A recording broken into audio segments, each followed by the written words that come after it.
Welcome back to the Map for College learning community. My name is Ernest Manelli, founder of My Action Plan for College, and I would like to share some thoughts and perspectives regarding the development of positive study skills in a high-tech world. I know that young people today have so many choices in terms of devices and other things that they can access to spend their time both socially and also in the pursuit of academic knowledge. I really wanted to focus on creating a learning environment in which you can be your most successful. So these are my thoughts, and I take full ownership of them. First of all, I ask students with whom I work, do you have a location in your home or in your place of business? Do you have a location in which you feel like you can be the most productive? In other words, it might be at a desk, it might be some people work in a variety of different settings.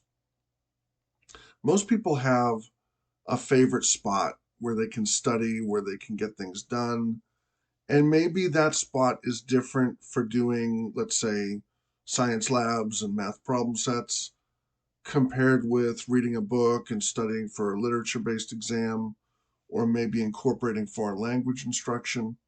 So I really ask students to consider the location in which they are as somewhat of a foundation point for their success. Now, once you create a supportive learning environment and you locate a really an area that facilitates your thought process, then you have to find the conditions under which you would be the most successful. And most of us are more successful when we have fewer interruptions. Now, I know that there is a common perception that people like to multitask, and some people think that they thrive on multitasking.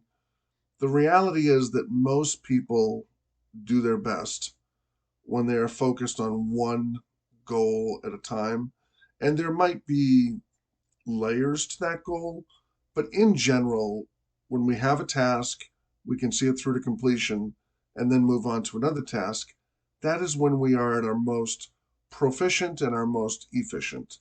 So I would say that if you have a smartphone, I still have a flip phone. I believe very strongly that Lowtech works for me because we have landlines, and I value the opportunity to be off the grid and to be in reflective mode for part of my workday.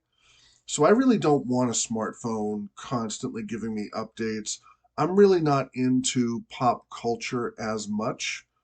And to be quite honest, I'm not really bedazzled by the glitz and the glamour of all of the different updates from social media sites. You know what? That's for other people to spend their time if they wish for entertainment purposes, but I like to be focused. I like to be in work mode, or I like to be spending time with my family. I don't like to be in this in between world of just constant updates. I find that to be very distracting. So, if you can find a location where you can charge your device, your smartphone, if you're not using your tablet, charge your tablet. Find a spot where you can charge those devices, but not necessarily access them during the time that you're studying. Now, some people say, well, I use my phone when I'm doing homework or home study. In general, most people could live without the device. Maybe you check in with the device during a study break. Maybe you pre-plan a study period of 45 to 60 minutes and then give yourself 5 or 10 minutes to decompress, to have a snack, maybe check your device if you need to, check in with friends. So, my perspective is that there isn't a whole lot of studying going on when someone's on a device. It's more the perception that you have access to information. And to be quite honest, you can get the same level of due diligence if you're in front of a laptop or if you have access to a computer. And even then, you'd want to make sure that you're very focused. So I'm a big believer that one's concentration and one's ability to stay focused really determine the success level that they're going to have when completing a task. And you really don't want to be in social mode when you're in work mode, because the more efficient you are in work mode, the more you'll be able to access some degree of social mode at some point in the future. So that's something to keep in mind. In general, if you're having somewhat of a challenge setting up parameters, I would encourage you, maybe send a message to your friends and just say, during the school week, on a school night, when I have home study assignments, during certain periods of time, I'll be off the grid, I'll be off my device. So just so that they know that you'll still be checking in, you still value their friendship and their communication, but there will be periods when you will be unreachable by purposes of that electronic device. I think students should focus on resources that help them learn, proper lighting, proper posture in a comfortable chair or seating arrangement, keeping a dictionary or a thesaurus nearby, keeping some sort of traditional learning resources nearby. And for some people, they benefit from having a visual space. So some people have access to scratch paper or maybe a journal or some place where they keep ideas that just inspire them and that might come to them in the moment. If you need those resources around to feel successful and feel comfortable in your learning style, then go for it. So I think having a start time and an end time for your study skills really helps to provide definition.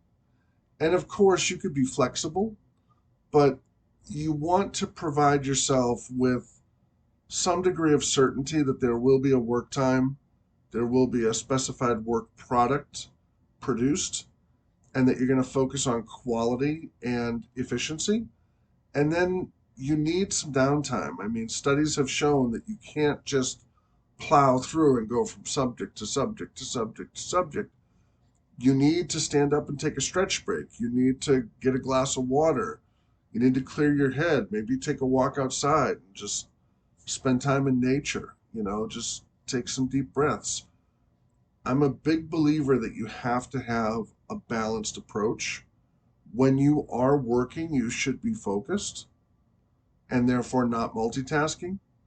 And then when you have your downtime, ideally, it shouldn't be downtime in front of a screen, because that's not really downtime. You'd be amazed how much more recharged you'll feel when you take genuine downtime and when you take a genuine opportunity to feel that sense of peace and contemplation that comes from taking a true rest and a true respite from the balance of your study skills. So, study skills and rejuvenation go hand in hand because you need some degree of personal reflection time and personal rest and recuperation time in order to make those study times truly productive and truly efficient. So, once again, my name is Ernest Manelli, founder of My Action Plan for College. We work successfully with students to help them develop their study skills for even more proficient and more successful purposes. We value your time and we look forward to working with you if you choose to work with us. So please feel free to like this video, subscribe to our growing YouTube channel. We have more excellent educational content to come, and we believe that study skills are the foundation for further success and personal growth in the development of each person. So thank you once again for taking the time to listen. Have a wonderful day.